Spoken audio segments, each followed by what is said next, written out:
forward to our next session, which is obviously paper presentation session.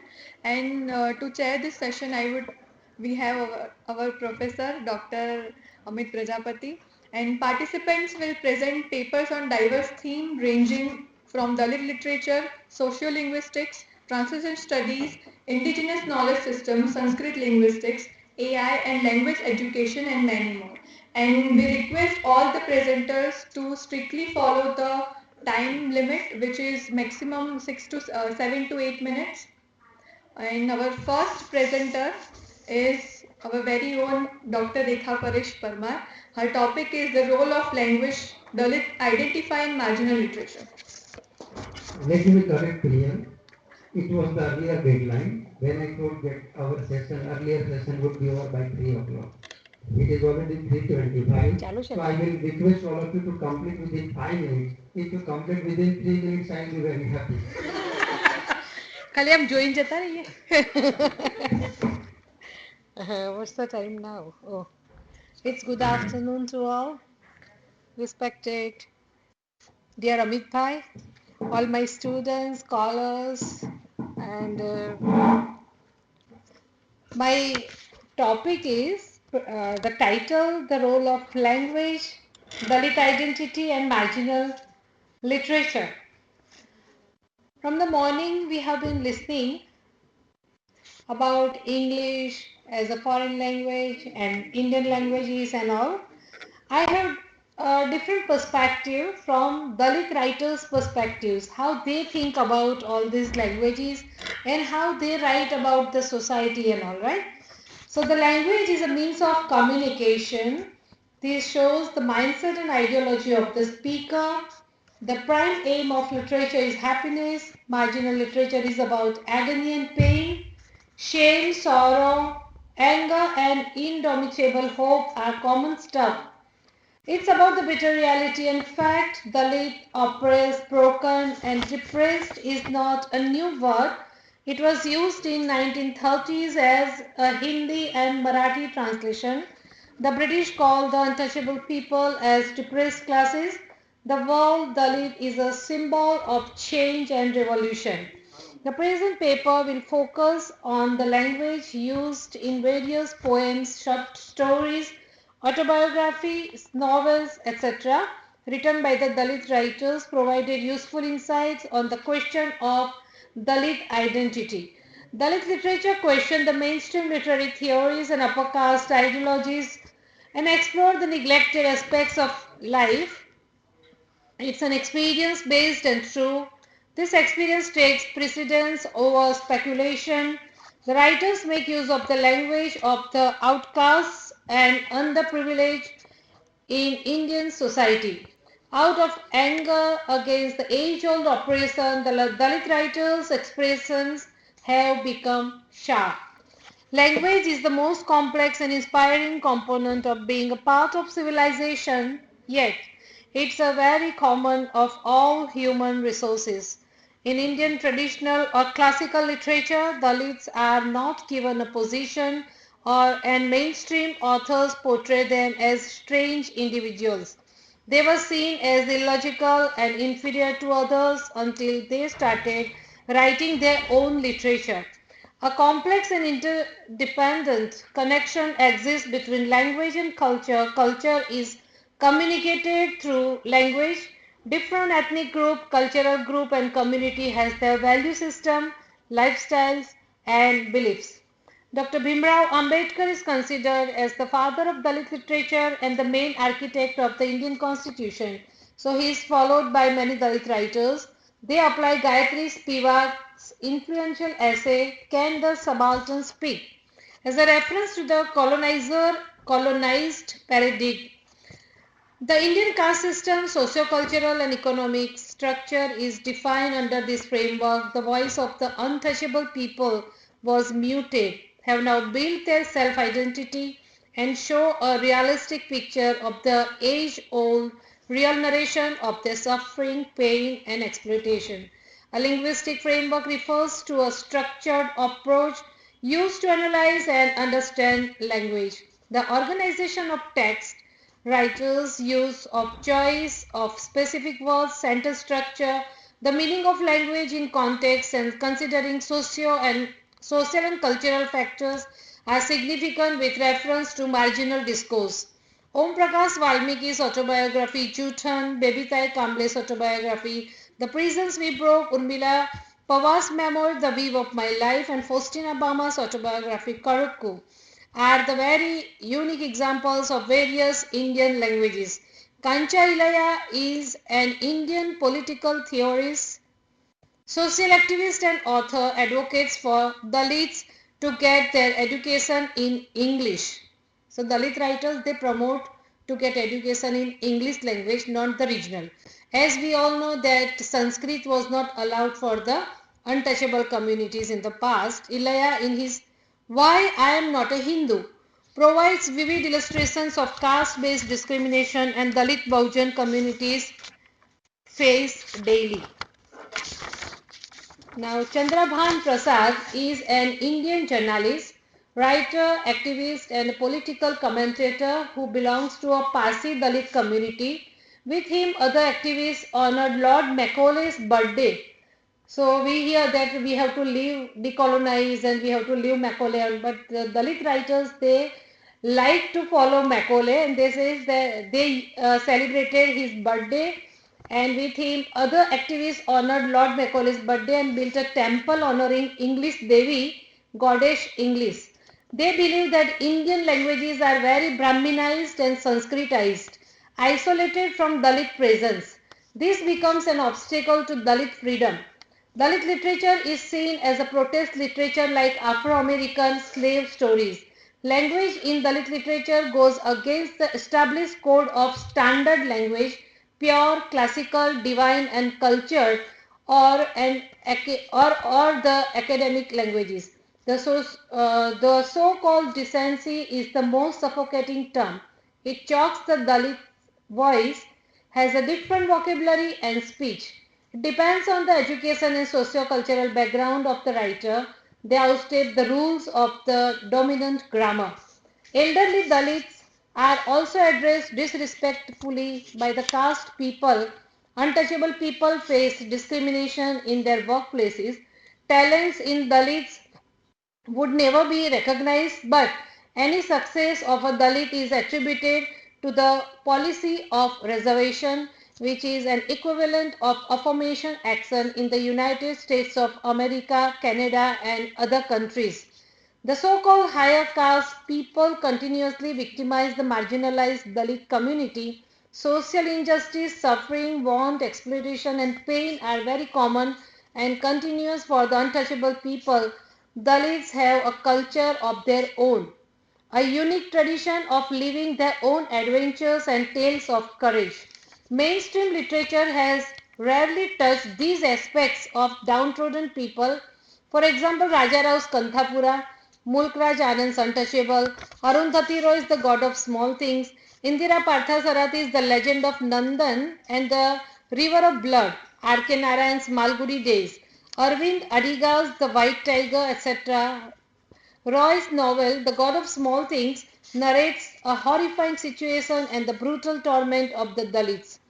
It addresses the rigid caste system in India through the character of Velutha, an untouchable boy. He challenges societal boundaries and love can transcend social divisions. Manu makes clear in Manusmriti, which is considered to be the primary source on the Indian law. So-called high caste people were not permitted to study uh, lower caste people were not permitted to study the Vedas and other ancient sacred texts. Education reached to the Dalits very recently. Urmila Pawar's memoir, remember, Aidan, the Weave of My Life shows how Dalits are insulted based on their birth. Pawar expresses the casteist mindset of the Indians. I quote, these are low caste people, so what else can you expect from them? Look at their things, a tin coat and cheap pots and pans. The moment we saw their things, we knew what they are. Dirty, mean, uncivilized. Modern Gujarati is spoken and used in literature today is derived from Sanskrit through the intermediate stages of Saurseni Prakrit and Gurjar Apabhramsa.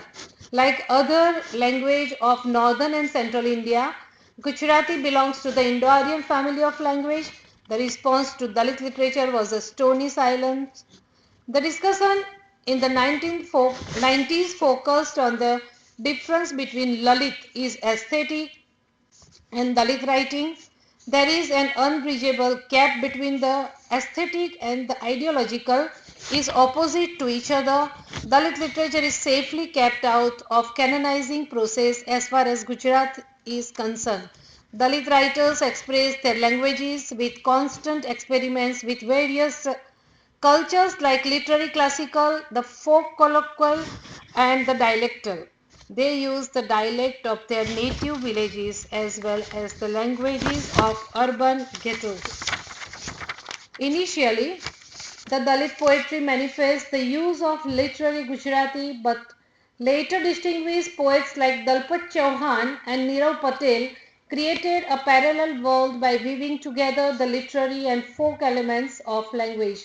Praveen Gadhvi fused classical language and civilizational metaphors. Sahil Parmar introduced the contemporary spoken idioms of the urban ghettos with abuse and insolence. Renowned Dalit writers like Joseph Makwan, Dalpat Chauhan, and Mohan Parmar objected rural cultural through local dialects. This re-established the folk against the classical idiom, the Prakrit against the Sanskrit. When the Dalit writer portrays the social reality, they discuss their community as victimized, helpless, and tragic. The language is very powerful and touchy. Joseph Makwan's The Stepchild is considered the first Dalit novel published in the world. In Dalit literature, Makwan received the National Sahitya Akademi Award in 1988 for Angalyat, written in 1986 in Gujarati. Angalyat stands for a stepchild, follows the mother. Second marriage comes to the mother's second husband's home, holding her finger. In a patrilineal and patriarchal society such as child remains on the periphery of the stepfather's family.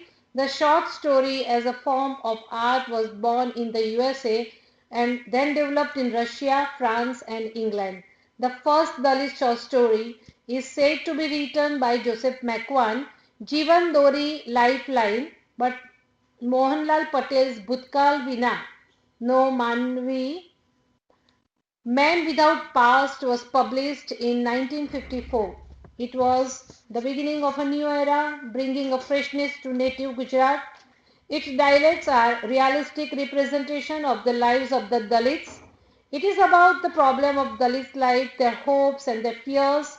Successful Dalit story writers in Gujarati are Harish Mangalam, The Midwife, Mohan Parmar, Eternal Thirst, Dalpat Chauhan, Munjaro means suffocation, Praveen Gadhvi, assassination of Shambhuk, Joseph Makwan's eclipse Rotlo, etc.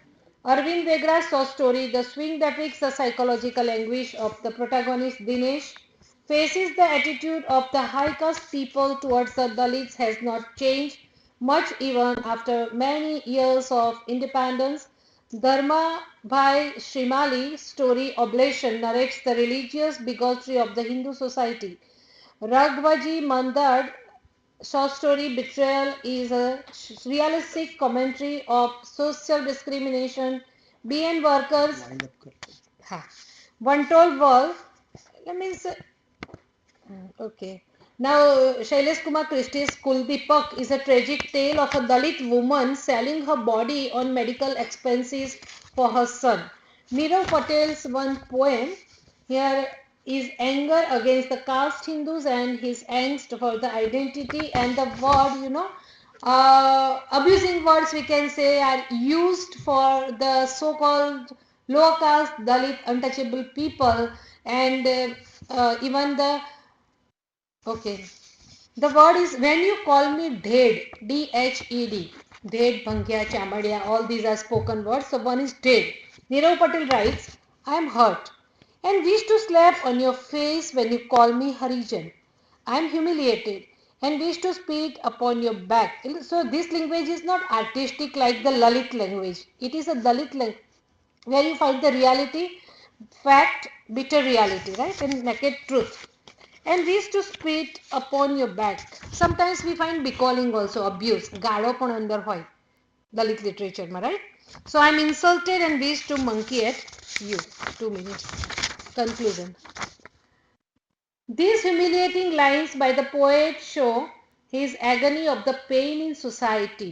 Dead means the weavers, Harijan or Bhangi are the sweepers, Khalpa or Chamar are scavengers, or tanner known as Rohit are the followers of the Saint Ravidas or Rohidas. Garo, Garoda Brahman we say. They are the Brahmins of the Dalits. So Garo are the priests, Tidgars are bow and arrow makers, Turi is a musician, Sandva are basket makers, were referred to simply as dead by the upper caste. A great Gujarati poet, Umashankar Joshi, also wrote a play in 1933 with this proverb as its title. Dalit students of a local college in Ahmedabad protested against the term dead in the title of Joshi's play, and controversy dragged on for months. This princely state of Baroda introduced in Gujarat the Sanskrit term Antyaj or last born, the last quarter of the 19th century. Antyaj or the Dalit. Dictionary lists the term word dead. So it has many meanings, 7, 8, 10 minutes of this particular becalling or insulting word. In 1939, the government of Bombay declared that the word dead would be discontinued from all government correspondence, and instead Mahyavamsi would be used. Mahyavamsi means descendants of legend Mahya, a legendary Dalit martyr of exceptional qualities of the 11th century. The great Chalukya king Siddharaj built a huge stepwell in the capital of the king in Patan. The legend says that the Dalit brave Mahya from the weaver community sacrificed himself for the water to burst forth on several conditions: for the betterment of the community, removal of the broom. They had to keep broom and the spiton, all that he has put the condition. I showed my students that movie of Bhavni Bhavai. So removal of the broom that Dalits have to tie behind the back and spiton around the neck. A part of their harvest should be given to them. The king and the community had to accept Mahya's condition. Ketan Mehta immortalized this historic subversion from the margins in his own great artistic film Bhavni Bhavai. Thank you. Express દ્વારા આવું જેટલું સમજો પડી એટલું ખરું. Right? I actually thank you that you finally finished. Because what I find, both the anchors who are your students also, they fail to remind you of time. Oh. That's why I was forced to come. But I request That's why I had the remaining people. But you are the beginning. In the beginning, you should be slightly less liberal. It's okay because it is the first reading. Afterwards question, right? Thank you, ma'am. Now our next presenter is Miss Zeen Khatiwala, and her topic is from Sanskrit Prakrit Abhransh to English Indigenous Translanguaging Practices in Indian Linguistic History. So please remind after 5 minutes. Otherwise, I will remind. Take your attention. Remind after 5 minutes. Okay. હા પણ કહી દેવાનું ભાઈ. મારે આવું બહુ ઓછો time કહેવાય. તો આપણે મહેનત કરીને બનાવીએ વાંચી ના શકીએ એવું છે. પણ બીજા બધાની મહેનત છે એટલે બધાને થોડો થોડો સમય આપો. We should be given at least 5-10 minutes, 10 minutes. મારી તમને લઈ લીધી. રેકોર્ડ છે ખબર 10 મિનિટ થઈ. So, good afternoon, everyone. My topic, as mentioned, is about moving from Sanskrit to Prakrit to Abhramsh language to English. Okay, so the central argument of this paper is that translanguaging is not a modern or Western innovation, but rather an indigenous communicative practice deeply rooted in Indian linguistic history, extending from classical language tradition to contemporary forms like English. The study raises a diachronic continuum from Sanskrit, Prakrit, Abhramsh linguistic ecology to contemporary forms such as English. The primary concern of this paper is to challenge the dominant belief that translanguaging emerged only in response to globalization or modern bilingual education. Instead, it argues that linguistic fluidity has historically been central to communication, knowledge transmission, and cultural expression. Uh, Moving towards the research problem, the paper problematizes how colonial linguistic ideology disrupted this indigenous multilingual order. British colonial linguistics introduced the idea that languages are bounded, pure, and standardized systems modeled on European nation-state ideologies. Colonial education policies, especially Macaulay's Minute 1835, positioned English as the language of intellect and governance. Simultaneously, Indian languages were standardized in a way that erased interlingual fluidity and hybrid practices. This shift delegitimized multilingual competence and redefined hybrid language used as linguistic corruption or inadequacy. Now moving towards the translanguaging framework, translanguaging rejects the assumption of multilingual speakers operate with separate linguistic systems. Instead, it proposes that speakers possess one integrated linguistic repertoire from which they strategically select resources. Unlike code switching, translanguaging prioritizes meaning making over linguistic boundaries. Sanskrit functioned as a prestige language of ritual, philosophy, and formal knowledge, while Prakrit and Abbrahmash were used for everyday communication, storytelling, and literary expression. Rather than existing in strict hierarchy, these languages operated with a permeable and interdependent linguistic ecology. Moving towards the religious and bhakti and vernacular traditions. Religious traditions further reinforce the argument that translanguaging was indigenous. Buddhist and Jain scholars deliberately employed Prakrit to ensure that teachings reached non-elite audience. This reflects a pedagogical commitment to accessibility over linguistic prestige. The Bhakti movement represents one of the strongest historical examples of translanguaging as social resistance. Bhakti poets intentionally blended Sanskrit philosophy with vernacular idioms to dismantle caste and language hierarchies. To this very statement, I would like to quote Kabir Das, Sanskrit hai kupjal, Dhaka bahat neer, meaning Sanskrit is stagnant water of a well, while vernacular is flowing water of a river. Suggests that these traditions demonstrate that linguistic hybridity was a tool for inclusion, empowerment, and cultural transmission. Moving towards Hinglish as a contemporary translanguaging, the very known film Love Aajkal, the title itself is Hinglish, adding love, Aajkal, that is today and tomorrow. So Hinglish as a contemporary translanguaging. It represents the modern continuation of India's translanguaging tradition. It allows speakers to negotiate identity, modernity, and cultural belonging simultaneously. Hinglish demonstrates that multilingual speakers do not alternate between languages but draw fluidly from one integrated repertoire. To conclude, the paper argues that translanguaging in India is best understood as historical continuity rather than contemporary innovation. From Sanskrit, Prakrit, Abbrahmash to Hinglish, linguistic hybridity has been central to Indian communicative practices. Colonial monolingualism disrupted but did not erase this tradition.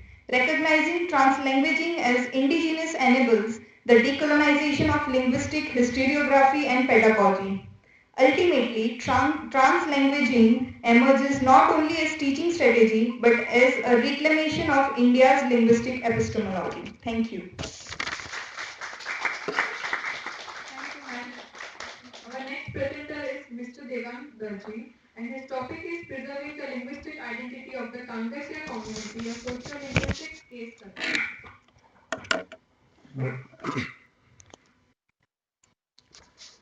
Very good afternoon, respected chairperson, research scholar, and obviously dear students. My name is Devang, and today I am presenting my research presentation on preserving the linguistic dialects of the Kangasya community which is based on social linguistic studies. Okay, so I would like to begin a simple question regarding this study or this research. What happens when a community's language slowly disappear? Or we can say about the dialects, not only language. When a language is lost, or we can say dialect is lost, we do not lose only words, because language is also about culture. Okay, so my research is based on to preserve linguistic identity, their dialects of Kangasya community. So the Kangasya community is a nomadic and denotified tribe, also known as the anti-DNT, okay, in Gujarat. For many generations, they lived a mobile life. They travel from village to village and earn their living by making and selling combs. The way of speaking developed differently from settled communities. Their language was shaped by travel, trade, and contact with many regions. So today, however, their traditional way of life is changing very fast. Factory made comb, not a wooden comb, because their profession is to making a comb from wooden. So factory made plastic comb have replaced handmade combs. Many Kangasya families have stopped traveling and now living in semi-permanent settlements. At the same time, children are growing up speaking standard Gujarati or Hindi. So when I record the words, their native words of their community in Kangasya dialect, Kangasya Boli, so I found a very kind of variations. Suppose fog, dummas, okay. So they said in their dialect, Saphed Binto. Now, what is Saphed Binto? Dumas is in white color, so that's why they say Saphed. And it is like whiteness in wall. So that's why they say Saphed Binto. There are so many languages, there are so many dialects in terms of word in a kind of masculinization of dialect. So I will share a little bit conversation with this community of mine after the session. So I recorded a natural conversation among family members. This included everyday talk about food, children, work, and neighbors. I also record words related to kinship, tools, travels, and trade. In addition, I recorded folk stories and personal experience related to migration and hardship because of the ethnographic research. All recordings were done with consent, and the family also received copies of my this kind of recordings. So to understand their language better, it is important to know their history. So the Kangasya community, they known later on Kangasya. Before that, they are Lavaria. Okay. So the Kangasya community believes that their ancestors came from Marwad region. Now it is Rajasthan. Around 150 or 200 years ago, uh, due to uh, due to the lack of foods, they moved towards Gujarat. In earlier times, they were known as traveling traders. Okay, so I recapitulate this kind of conversation when I record the words of insects. So they said, અમારા ગામ ગધેડા ઉપર વસે છે. So that's why અમે આ જોયું જ નથી. વંદો શું છે, કીડી શું છે, અમે આ જોયું જ નથી. Why? Because અમારા ગામ ગધેડા ઉપર વસે છે. So they are talking about traveling. So later, because they made a sold combs, they come to be known as Kangasya, a name connected with the word of comb. Traditionally, man made combs from wood and animal horns using simple tools, while women sold these items in villages. Often they did not sell for money but exchange goods for the grain. Okay, so barter system. So this work created a special set of words related to tools, material, travel, and bargaining. These words are still remembered by old people in this community. So, just because of the very time boundaries, so I would like to little bit I would like to share the little bit conversation with this community about the masculinization of language, or we can say masculinization of dialect.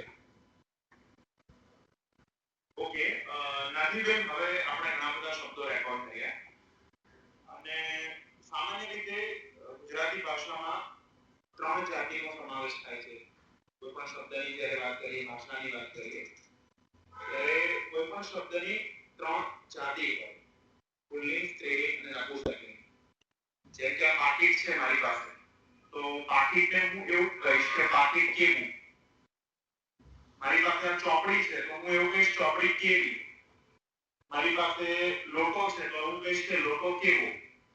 તો એ જે આપણે પ્રશ્ન પૂછે છે એના ઉપરથી નક્કી થાય છે કે કેવો એટલે પુલ્લિંગ, કેવું એટલે નપુંસકલિંગ, ચોપડી કેવી એટલે સ્ત્રીલિંગ. હવે આપણે મોટે ભાગે જેટલા શબ્દો રેકોર્ડ કર્યા એમાં ખાસ કરીને પુલ્લિંગ જાતિનો વધારે સમાવેશ થતો હોય એવું લાગી રહ્યું છે. પુરુષનો બિલકુલ. એવું શા માટે?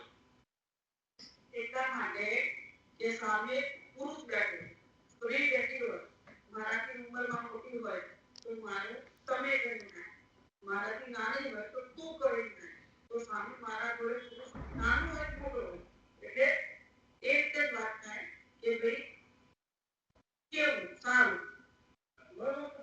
તો એને માન આપવાનું હોય, માન વધારવાનું હોય, તું તારીફ ના થાય. એમાં સારું દેખાવું. અમારી સમાજની અંદર તું તારી શબ્દો ઓછા વપરાય. માનને કારણે પુલ્લિંગ શબ્દોનો વધારે પડતો ઉપયોગ થઈ રહ્યો. એના માટે. So she was trying to justify in terms of respect. To patriarchal society. So these are a kind of variation which I noticed in masculinization of dialect. So thank you very much to all. Sir, our next presenter is Khushi Bhajiwala, and her topic is Unity in Diversity, a comparative study of Indian language structures.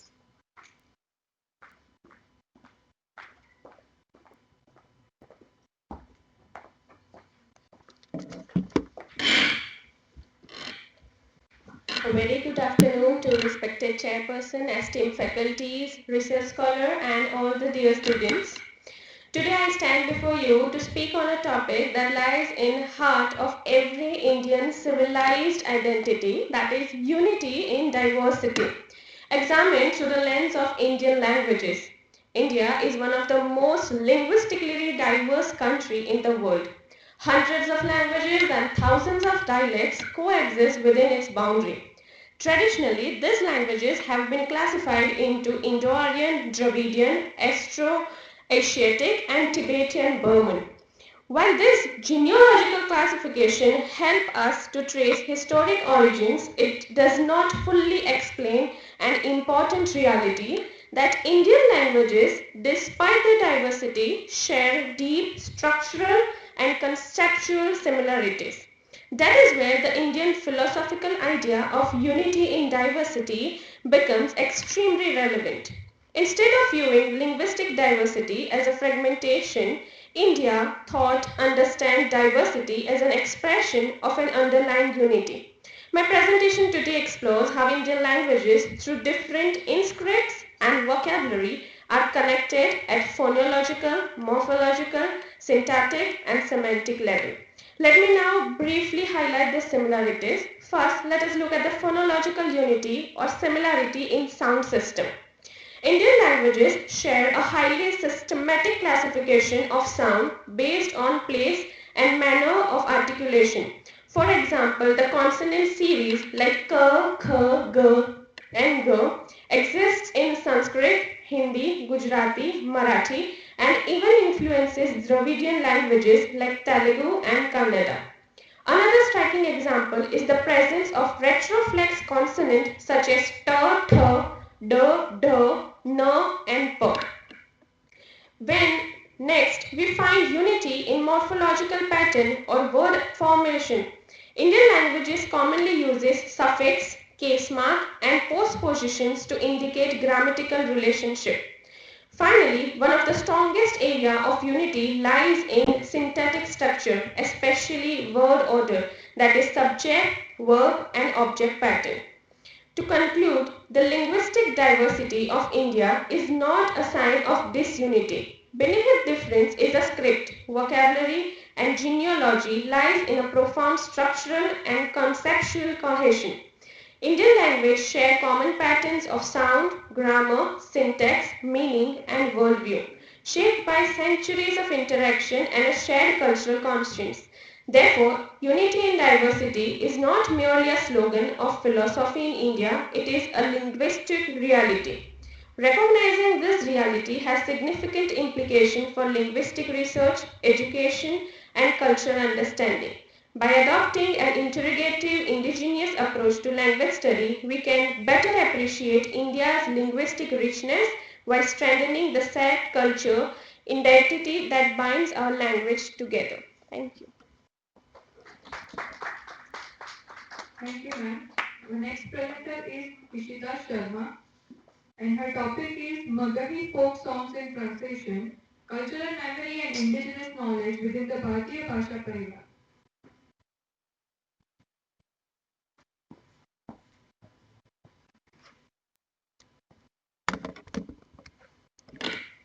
Good afternoon, respected Chair, honorable faculty members, and my fellow participants. I will be presenting selected portion of my paper titled as Maghi Folk Songs in Translation, Cultural Memory and Indigenous Knowledge within the Bharatiya Bhasha Pariwar Framework. This paper aims to examine Maghi folk songs as oral cultural forms and explores the role of translation in preserving indigenous knowledge system within the Indian linguistic context.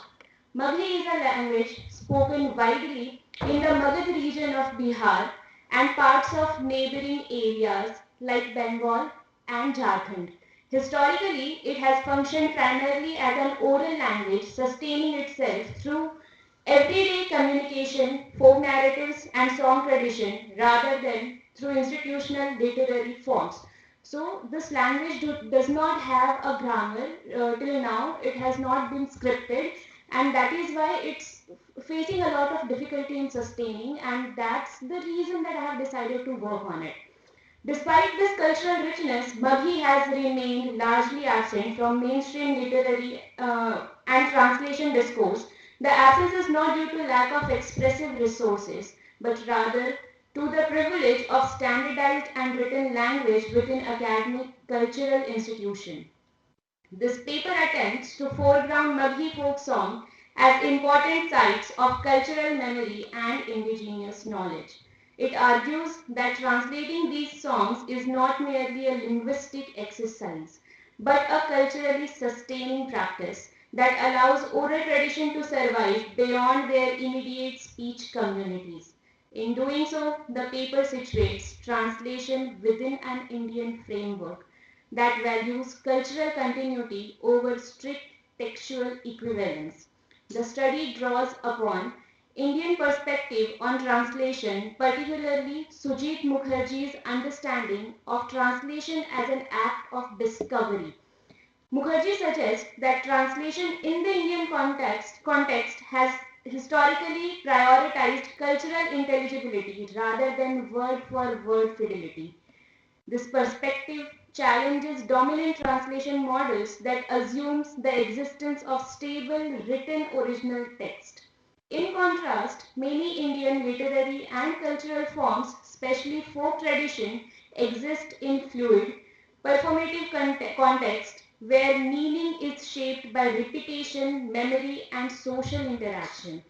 This framework is especially relevant for Maghi folk songs, which do not exist as fixed textual entity. Instead, they circulate through oral performance, changing subtly with each rendition.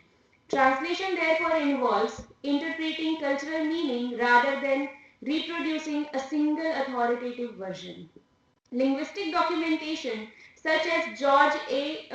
Grierson's Linguistic Survey of India records Maghi as a language rich in folklore and popular expression, even though it has historically lacked formal literary recognition.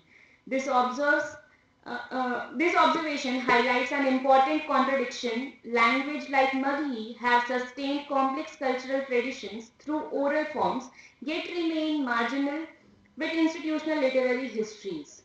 To illustrate the cultural density of Maghi folk song, I will briefly share an illustration and its translated rendering based on recurring themes within the tradition. Thet ajo bate, bone wala bate. Bate is waiting, someone who is looking forward to. So, and ajo is even today. So it says that Thet ajo bate, bone wala bate, Angna ajo bate, bole wala bate. The field, the translation is, the field waits for the hand that sowed. The house waits for the the house waits for the voice that left. This short example brings together two recurring elements in Maghi folk expressions, agrarian life and migration. The imagery of the field and the house reflects everyday spaces, while the absence of the hand and the voice gestures towards emotional loss and economic necessity. Such expressions compress social experience into simple metaphors that are immediately recognizable within the community. Translating these songs requires attentiveness not only to linguistic meaning but also to the emotional and cultural worlds they evoke. Translating Maghi folk songs presents several challenges, and the challenges are it lacks the fixed textual originals. Uh, Second challenge is which is a concern is cultural. It is culturally specific metaphors that draws local practices, landscape, and social relation, which may have not direct equivalent in other languages. And the last one is since it is performative in nature, the meaning could be derived from the way it is being expressed, and that is why it becomes very difficult to translate it if you are unaware of the culture and the language and the vocabulary of it. Despite these challenges, translation remains essential as oral transmission alone becomes increasingly fragile due to language shift and generational challenge. Translation offers a means of safeguarding cultural memory. In conclusion, this paper has argued that Maghi folk songs should be understood as living archives of cultural memory and indigenous knowledge. Translating these songs within an Indian linguistic framework allows us to move beyond narrow definitions of literature and recognize the importance of oral tradition in shaping cultural histories. Thank you for your time and attention. Thank you, ma'am. Next presenter is Pushti Purohit, and her topic is bridging language policy and classroom practice in mother language education through generative AI. Good afternoon, sir, and all the members sitting over here. My today's topic is bridging language policy and classroom practice in mother language education through generative AI.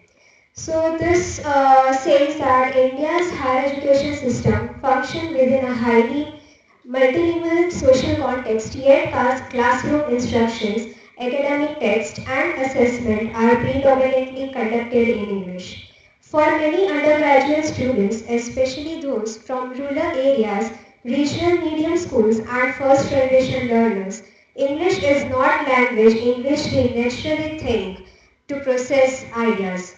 As a result, language becomes a hidden barrier that affects comprehension, participation and confidence even when student possesses strong knowledge for their subjects.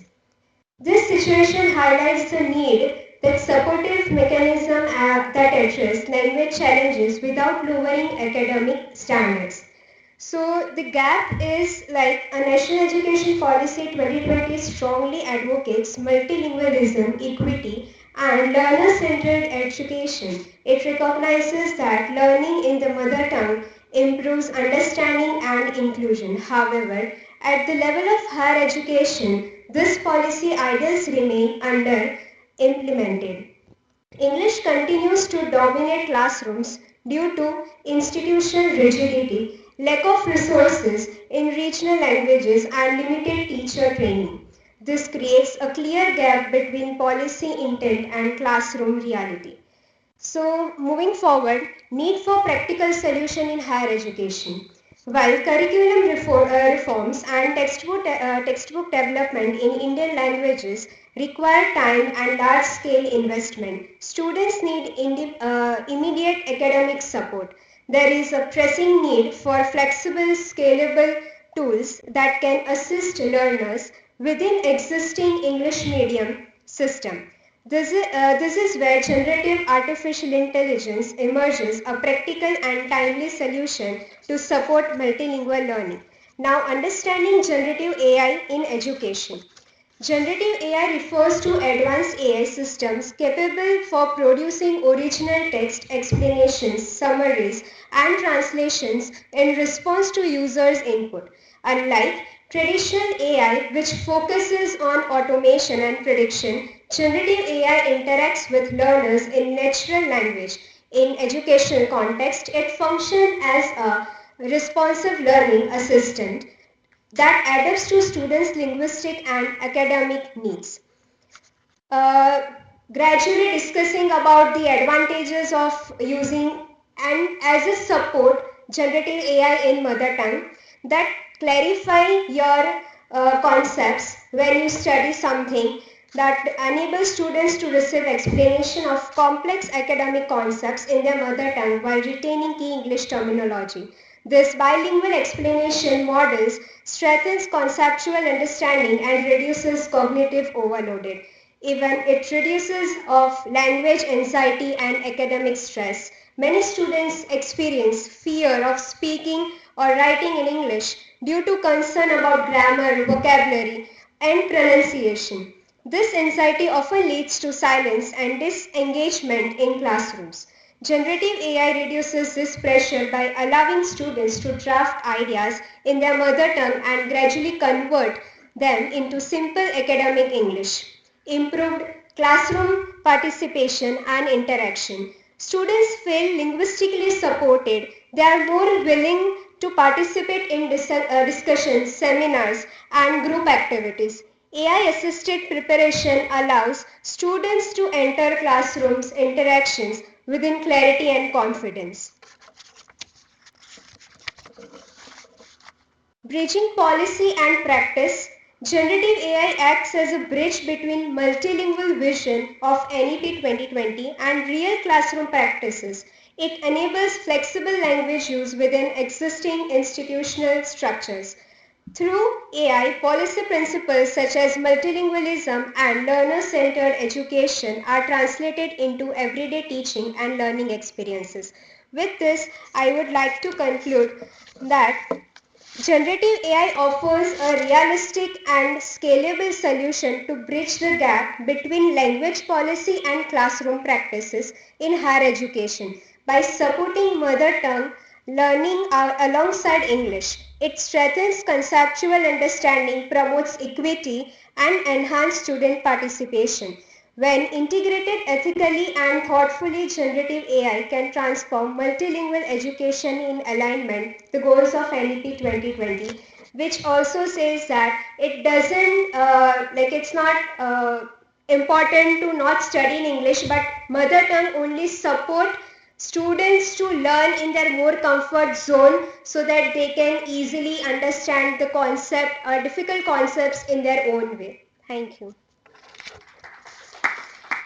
Thank you so much. The next presenter is Jaimini Acharya.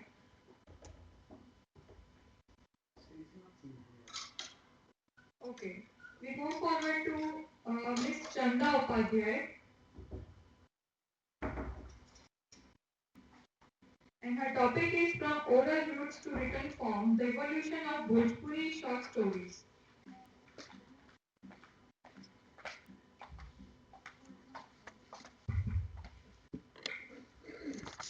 Good afternoon, everyone. As she said, my topic is from oral roots to written form, the evolution of Bhojpuri short stories. As one of the paper presenter already told you about dialects, now we already know that Bhojpuri is considered to be a dialect, not a language, just because of the influence of Hindi in some parts of India. So as it says, Bhojpuri, a dialect spoken majorly in Bihar, eastern Uttar Pradesh and western parts of Jharkhand, possess a rich and continuous tradition of oral storytelling.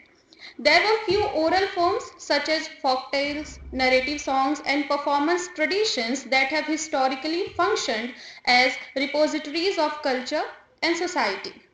This paper examines the evolution of Bhojpuri short stories from their oral tradition to the written form, focusing on core areas like thematic transformation and linguistic adaptation.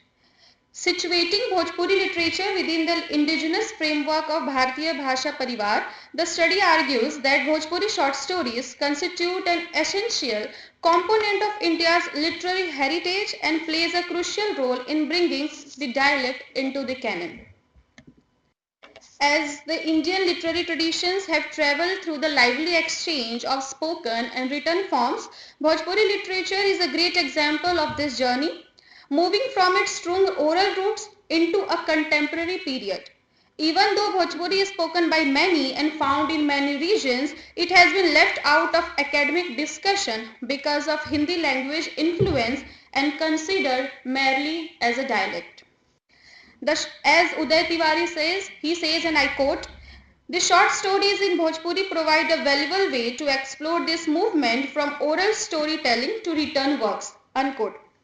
They begin from traditional folk tales, chhat legends, gradually shape themselves into the moral literary styles, all while keeping their own unique linguistic and cultural flavors. This paper aims to map out this transformation and place Bhojpuri short stories in the context of Bharatiya Bhasha Pariwar framework, which highlights the richness of different languages, cultural ties, and the need to move beyond mere dialects, approaching towards the importance of it in every possible way. As the subtopic says, they move from oral stories to the written Bhojpuri literature.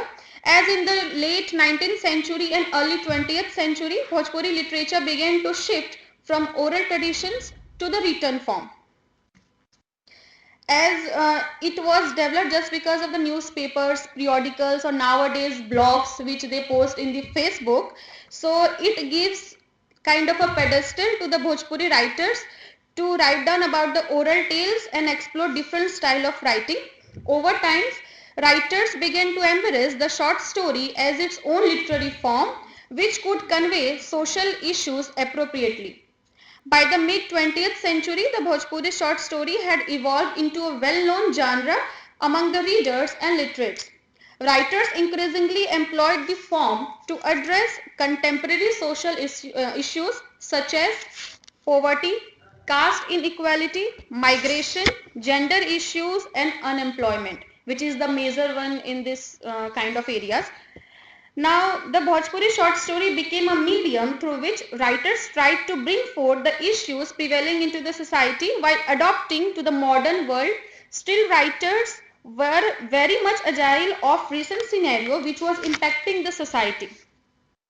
Now, these has some kind of language style and narrative techniques which says Bhojpuri short stories have a unique feel because they closely resemble how people actually speak.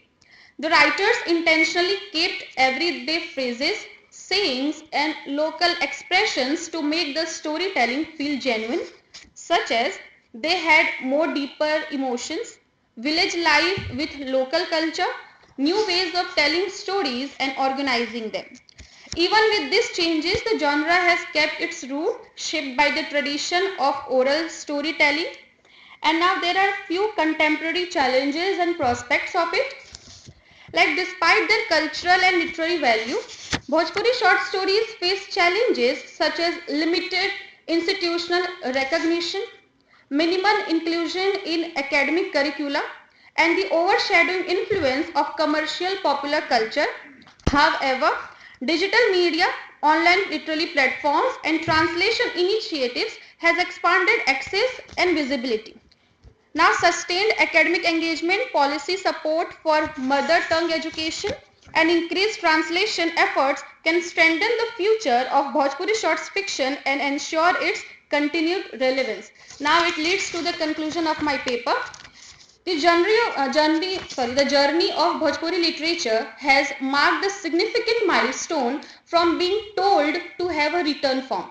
Sticking to their oral storytelling, it still has made the huge impact into the society due to the originality of the stories being covered by different writers that study within the Bharatiya Bhasha Pariwar framework not only enriches Indian literary form but also restores the originality and request of people into the story and the dialect. Thank you so much. Thank you, ma'am. Our next presenter is Miss Sheetal Tiwari, and her topic is Translating Awadhi Language, Cultural Representation of the Margins.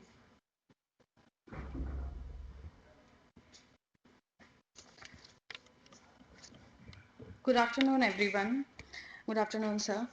My topic today for presentation is translating of the language, cultural representation of the margins. Before I start the paper, I would just take 1 minute to talk about various other languages that were talked about today. One is Magdi and one is Bhojpuri, which is very closely related to my topic.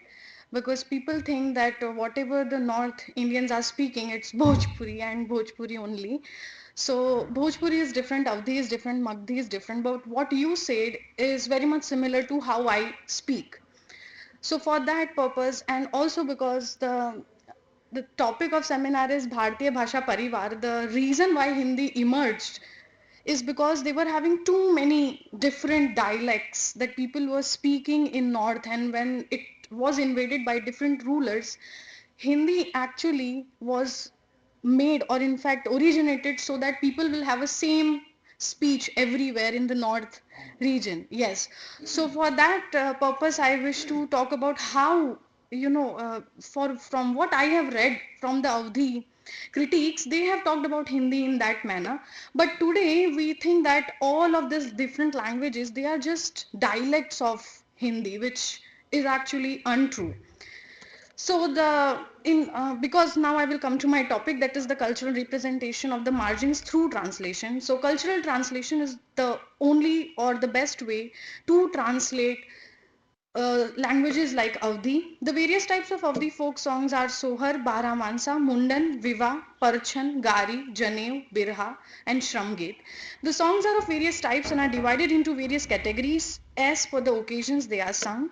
The major argument of translation here becomes not how to translate, but how are we going to present the cultural aspect which doesn't exist in the target language at all. The availability of equivalence, which was talked about today, is not the only problem. Sometimes the songs are very, very, very easily translated, but when they are translated and you read them, it actually doesn't make sense even though we know both the languages. So we need to do more than translating them. We need to make them make sense in the language that we are translating them. It's somehow the responsibility of translator to do. We cannot just translate word to word and leave it like that just because it's possible. The folk songs of the folk songs that I have taken here as examples are Sohar. Number one, Sohar. Sohars are sung when a child takes birth. Now Sohar can be translated very easily, and especially a male child, I would not, because people are reminding me that I have to tell that it's only sung generally when people are when my brother was born, but not when I was. So I need to remember that. The only thing is this, that when I was translating Sohar, I realized that actually they don't mention the gender in the song.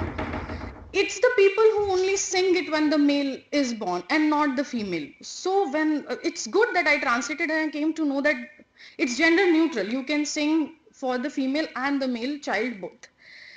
Other than Sohar, because Sohar is related to birth, we can translate it very significantly in English. But the other kind of songs, that is Parchan, especially all the songs which are related to wedding, they refer to such specific rituals that it becomes almost impossible for someone when they read it for the first time to first of all understand what it means. Even when somebody is speaking in Avdi, most of them have stopped practicing all these rituals completely. So we need to find a person who practices them and understand what it means, and then we can translate. Of course, because the Parchan song is related to the welcoming of a bride from the groom side. Of course, when we understand what it means, it becomes easier. But the point is this, that how do we translate it properly? Because there are various ways of translating them. The language is not difficult at all. You can understand it even if you don't know Avdi or Magdi or Bhojpuri. When you read it, when you read the script, it is understandable. But when you ask someone to speak, like somebody was asking me today, can you speak in Avdi for me for 2 minutes? I blanked out despite of speaking that language for 29 years.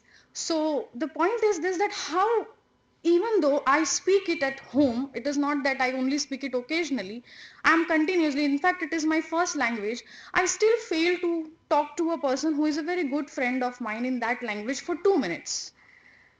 I can talk to them in Hindi, I can talk to them in Gujarati, I can talk to them in English, but I cannot talk to them in Avdi.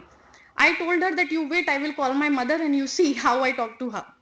So she said, why is it that difficult for you? So instead of reading, I will just talk how I felt as a translator while translating these songs. So I was supposed to not only translate them, but I had to keep all these friends in mind, that I am supposed to somehow make them understand what I'm translating. And I should, basically it's a barrier from my side, not their side. They are not going to do anything to me, but it's always there in the back of my mind that no, the difference that is there in the personality when I talk in Avdi and when I talk in Hindi or in English is so different, and it is so vast for me to interlock these two personality that I cannot even talk to them. Of course, they are not going to respond to me in Avdi, but still I would not prefer to talk to them. So the another barrier that I feel is there is basically when we are talking about folk songs are present in oral forms. Very few very few writers have decided to collect them, and I have some books with me in which the writers have collected. But again, most of the people who are collecting these songs, they are not making it very clear that which song belongs to which region. And if they are making it clear, then they are not giving the information that this is Bhojpuri or this is Braj or this is Avdi or this is Magadhi. They are mixing everything up. There are very few people who have worked on Avdi language, and of course all the books are available in Hindi but not in English.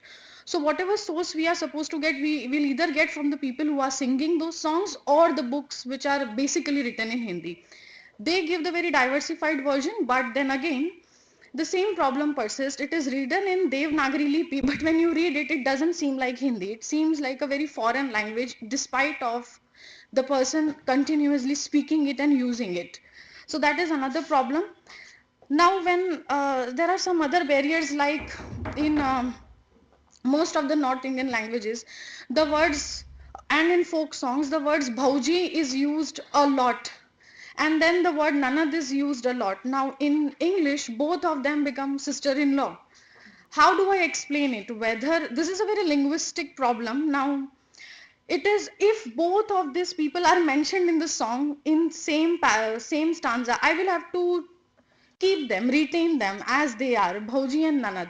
But if only one is used, I will change it and I will write sister-in-law, and then maybe I will later on explain that how is the person connected to this sister-in-law, how the speaker of the folk song is connected to them. That is one. Now there are certain, as caste has been mentioned a lot of times, there are certain rituals and practices which are related to certain caste. But in translation, I have only mentioned them as rituals and not something which is very exclusive to caste alone. By removing the factor of caste, as it seems very problematic, there are some songs like Mundan and Janev. Now Mundan it refers to a cultural practice where the head is shaved of a child for the first time after their birth. When I have to translate the songs which are related to Mundan, now I need to reimagine everything, all the English that I know, all the Avdi that I know, bring it all together and then translate it. It's not that, I cannot, or it's impossible. Definitely it is possible. But when somebody is just there and is waiting for some sort of explanation, I have to keep in mind that while translating. So this entire paper is basically what experience I had when I was translating these songs from Awadhi to English. So in conclusion, I would just say that it's important that the barrier that I have created in my mind, that I owe a very big, large explanation to almost everyone who is going to read the translated versions, and they should understand. I somehow in my mind I'm explaining all of this to Benedict Cumberbatch for no reason, that he needs to not only understand but applaud me for the reason that I have translated. So this paper, I will conclude my paper by saying this, that the cultural translation that we have talked about and the bhashas that we are talking about offers a lot of difficulties or barriers, but once we stop thinking about them and maybe focus on translating and the role of translator, the job is going to be very easy. Thank you. And our last presenter of the session is Dr. Arshna Patel. Okay. So now we have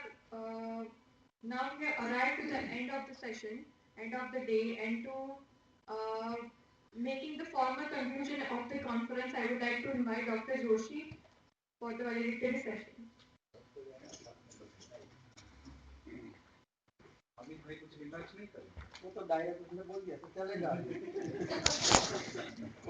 You're still welcome. All right.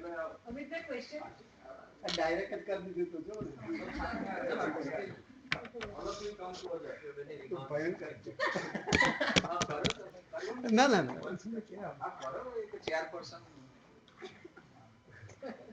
Don't let go your privilege. All right. I think I'd use Shakespearean cliche to conclude it briefly. All's well that ends well. So I welcome all of you,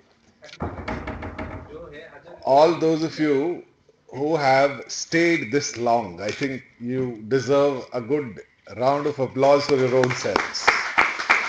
Fine.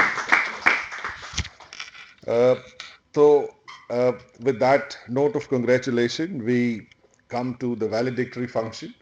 I would request the staff members to take the chair. All of us. Or, yeah, I think all the teachers can come, at least the senior teachers. I would name Professor Day, Dr. Rekha Parmar, Dr. Amit Prajapati, and Dr. Sunil Shah. Please come to the dais and grace the dais.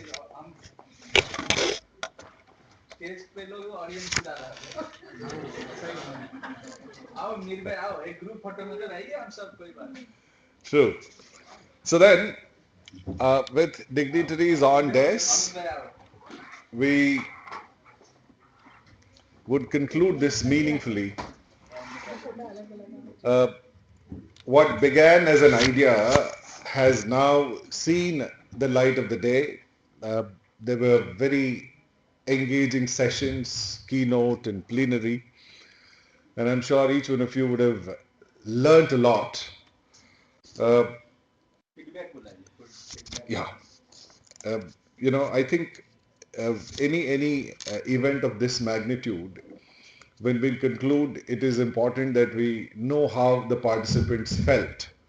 So before Mahesh Bhai finally gives the concluding remarks, I would wish that some of you come and share your experiences.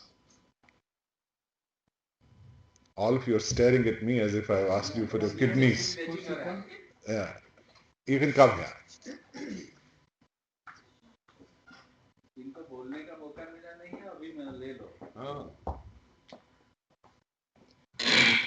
Good afternoon, everyone.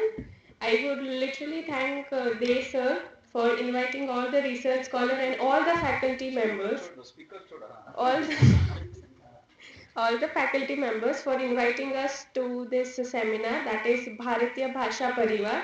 While I was writing my paper, I realized that the language, Indian language that we have, is not just one. It is diversified, and I have observed here that I am very well versed with French language. So when I was writing my paper, I realized that a lot many words in French have come up from Sanskrit. There is no combination of French language isn't derived from Sanskrit, but I realized and I noticed I get knowledge so much because just of this conference. So thank you so much, sir.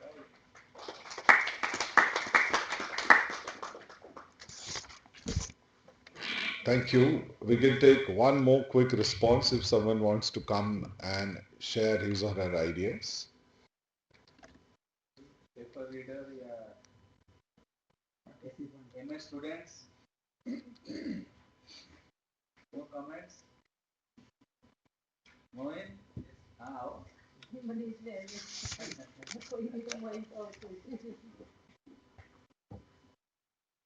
विद्यार्थी जता रहे ना PhD scholars.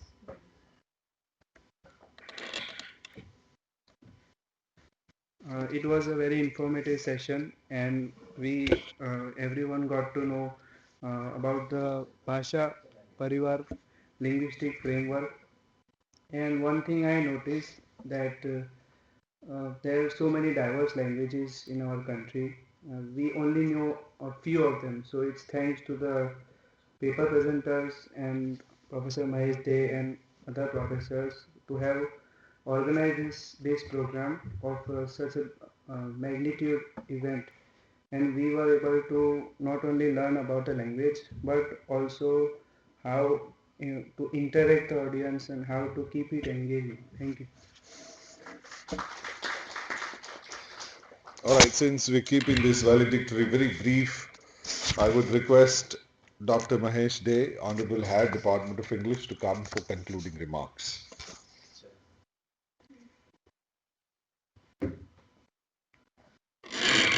So that's the job of the host. यजमान का यही काम है, पहले शुरुआत में बुलाइए और विदाई के टाइम फिर सबको बाय बाय कहिए. And so in Sanskrit we have the word called vivinnata, so diversity. So we are diversified culture. We are a nation. We are diversified. From vivinnata we have called ekata. So unity, that is another term. So I am using all these Sanskritized words to replace the English words. So we will be more and more Bharatiya, and to replace India, the word that was used by our colonial masters. So Atmiyata and Ekta and Bharatiyata, all these words will replace the words like India as a concept, or English as the master's language. So Bharatiya Bhasha Pariwar will be a new theory, as the book has been saying, that this is a new theory, that is decolonizing theory, the theory that will give us a kind of new approach how to deal with our own language or our mother tongue or mother language, and we have to look at the whole world through our language, the language that we have accepted from our inheritance. If I learned one language in a remote corner of Odisha, I always remember that kind of metaphor, as Sachin Bhai was saying. So my ancestors went from Bengal to Odisha. So I became an Odia. I grew up as an Odia. So I never spoke Bangla in my family atmosphere. So from Odisha, I migrated to Gujarat. So I picked up my working Gujarati, listening to the sounds from the environment. So I work in an environment which is very cosmopolitan, and we have to accept Hindi as our Rajya Bhasha or Raj Bhasha. And then we are dealing with English as the language of our department. This is our core subject, core language. So that is how we say in ELT, we say we are not users of British English or received pronunciation, RP. We are not users of American English. So we have a distinct English that is called General Indian English, GIE.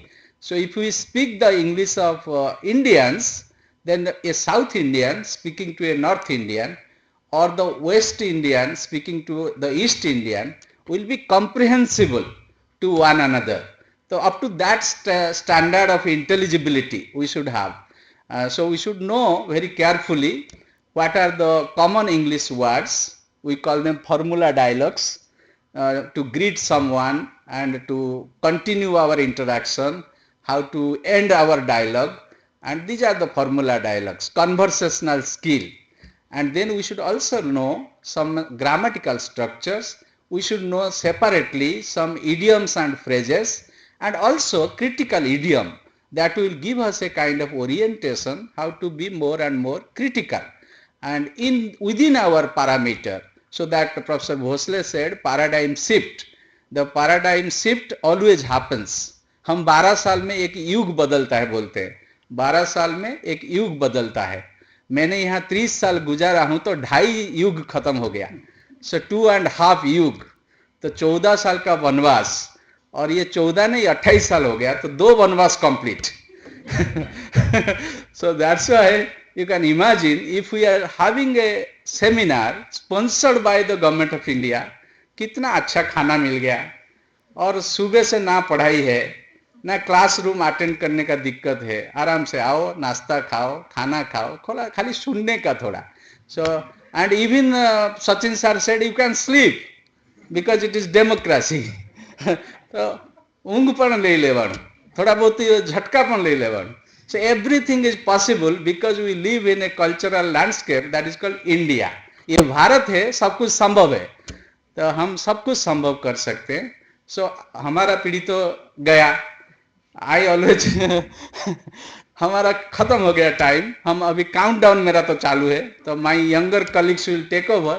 तो जो तुम लोग सामने बैठे हो, the real stakeholders whom we depend largely for our future, तो कैसे English studies को आगे बढ़ाएंगे, कैसे इंडियन स्टडीज को आगे बढ़ाएंगे, कैसे कल्चरल स्टडीज को बढ़ाएंगे. So that's why I recommended to the Bhasha Samiti that we may go for Gujarati department, comparative literature department and English department.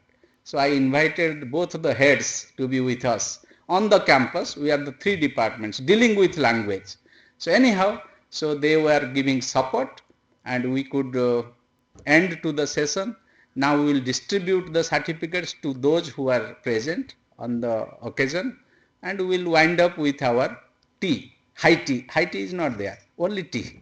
Tea or coffee. Thank you very much.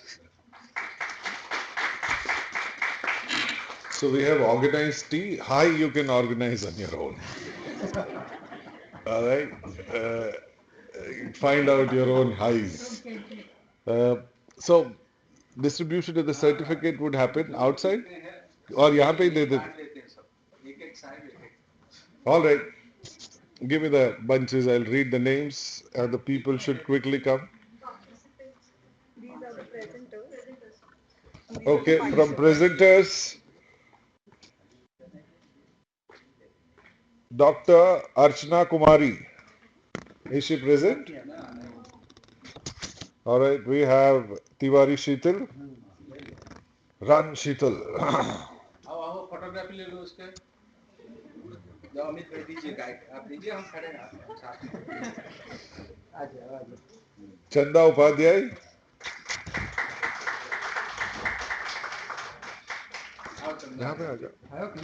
The next is Gemini. Gemini can come and stand here. You go there. All right. Pushti.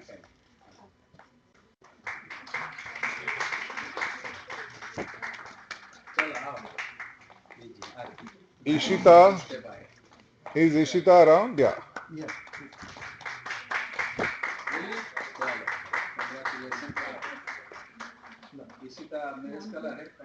Khushi Bajiwala.